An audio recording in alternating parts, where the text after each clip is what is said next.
Pushpa సైన్మాల villain role లెక్క చేసి బన్వర్ సింగ్ షికావత్ అనే క్యారెక్టర్ల వైవిధ్యమైన నటనతోని ప్రత్యేకమైన గుర్తింపుని దక్కించుకున్నాడు. ఇక ఆయన ఎవరో అందరికీ తెలుసు కదా, ఫాయద్ ఫజిల్ సారు.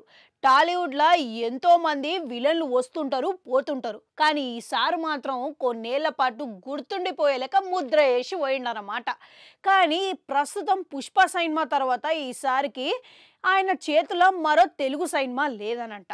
ఇక ప్రస్తుతం ఆయన కాలీవుడ్లో 2 సినిమాలు చేస్తున్నాడంట. ఒకటి సూపర్ గుడ్ ఫిలిమ్స్లో చేస్తున్నాడంట, మరొకటి రజనీకాంత్ సారు వెట్టాయన్ సినిమాలో చేస్తున్నాడంట. ఇక కానీ ఈ 2 సినిమాలే తప్ప వేరే సినిమా ఏది ఒప్పుకోలేదంట, సైన్ కూడా పెట్టలేదంట. పుష్ప సినిమా తర్వాత ఆవేశం అనే సినిమాతోని ఏకంగా 150 కోట్ల వసూళ్లతోని ఇక మంచి హీరో లెక్క మారిండు.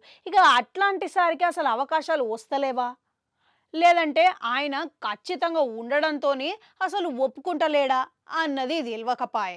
కానీ ఈయన మాత్రము ఇక అవకాశాలు వచ్చినా రాకపోయినా కానీ, ఆయన ఏ అవకాశం వచ్చినా కానీ క్యారెక్టర్ పాత్ర నచ్చితేనే ఒప్పుకుంటాడంట, లేకపోతే చేయడంట. ఇండస్ట్రీలో రాకముందుకే ఇక ఈ నిర్ణయం తీసుకున్నాడంట. గతంలో చెప్పిన ప్రకారం ఆయన చేసిన క్యారెక్టర్లు అన్నీ చాలా డిఫరెంట్గా ఉంటాయని ఆయన చెప్పుకొచ్చిండు. ఇక ఇప్పుడేమో ఇక అసలు మస్తు మంది హీరోలు ఈయనతోని నటించనీక రెడీగా ఉన్నారు. ఇంకా అట్లాంటి ఆయనకి తెలుగులో అది కూడా ఛాన్సులు దొరకవా అంటే నమ్మశక్యంగా అయితే లేవు. కాకపోతే ఈయన పాత్రలు నచ్చక చేస్తలేడు అనేది మాత్రం అర్థమవుతున్నది. ఇక అందుకే ఆయన వైవిధ్యమైన నటనతోని ఖచ్చితంగా ఉండడంతోనే అంత గొప్ప నటుడు లెక్క, ప్రత్యేకమైన నటుడు లెక్క గుర్తింపును తెచ్చుకున్నాడు.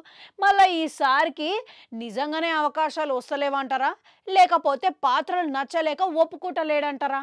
మీకేమనిపిస్తున్నది అనేది కామెంట్ సెక్షన్లో కామెంట్ పెట్టుర్రి. అట్లనే అడుగుంటుంటుంది, అది కూడా నొక్కురి మళ్ళీ వస్తా.